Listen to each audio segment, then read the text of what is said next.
गॅसवर कढईमध्ये तेल गरम झाल्यानंतर यामध्ये 7-8 लसणाच्या पाकळ्या त्याला कट करून घेतलेल्या आहेत. त्याला थोडंसं परतून घ्यायचं आहे. 2 उभे चिरून घेतलेले कांदे परतून घ्यावेत. 3-4 गाजराचे उभे काप टाकावेत. आवडीनुसार बीन्स कट करून टाकावेत. 3-4 बटाट्याची बारीक फोडी टाकून तेलात छान फ्राय करून घ्यावे. काजू, लाल मनुके आणि फ्रोझन मटार टाकून मिक्स करून घ्यावे. टोमॅटो ओलसर असल्यामुळे ती शेवटी टाकावे.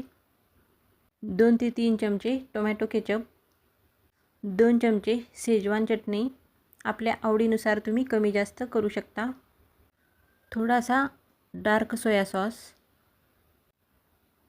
मिक्सअप करून घ्यावे.